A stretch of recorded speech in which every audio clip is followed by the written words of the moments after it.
Here we've got our latest build, which is a Land Rover Defender we've been working on for a little while for a customer that intends to spend 90 days in Africa.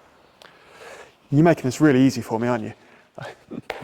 The customer's main requirements for the vehicle was to have something that they can take across to Africa and have a very user-friendly vehicle. This means that they wanted an emergency bed in addition to the bed at the top there, just in case there's any problems with the tent itself.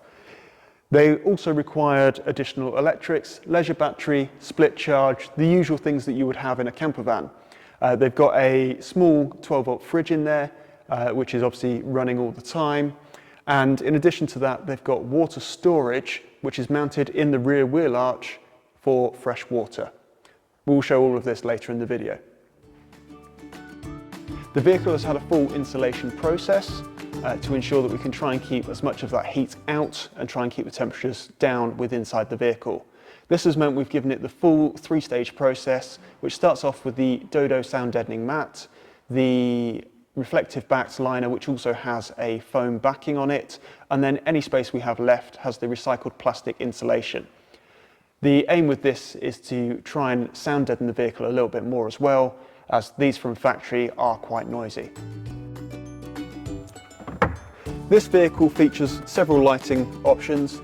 This includes the 4 reading lights that we've got in here, which light up in either blue when you don't want to create too much light in the vehicle, say when you wake up in the middle of the night, and the white. In addition to this, around the back of the vehicle, we have this large spot which illuminates the entire back end, so that if they want to have cooking facilities or just better view outside, they can use this light as well. Storage in a small space can be quite limited. However, we've tried to maximise this by using every little bit of space, including these small 4 cubbies, where you can also see our reflective backed lining as well. In addition to that, you've got these large holes where we can store plenty of bits and pieces for their travels. In order to make the bed, we've had to try and maximise every inch of space by folding the seats down, and then we've got several sections that unclip, which allow it to all open up step by step, and this creates the back area of the bed. We then have this section that folds out, and I'm going to show that for you now.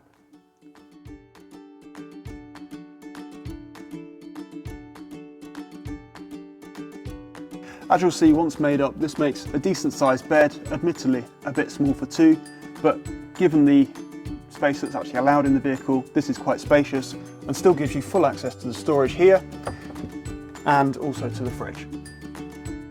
Down here is the electric storage, which has the battery, cut-off switch, fuse board and the split charge.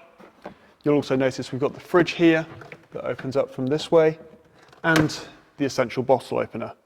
In addition to that, here we have the 12-volt supply, which is supplying the fridge in case they ever want to be able to remove it. We haven't hardwired this in, and additionally 2 USB switches.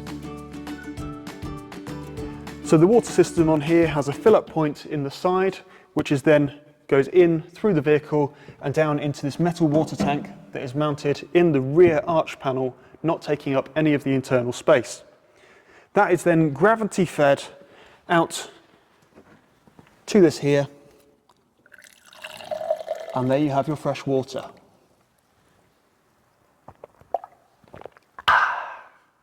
Thank you for watching this video. As you'll know, we've got plenty of other projects on. You may have noticed to my right hand side here, we've got a motorhome in that's having the interior furniture rebuilt to turn it from a 2-berth to a 4-berth.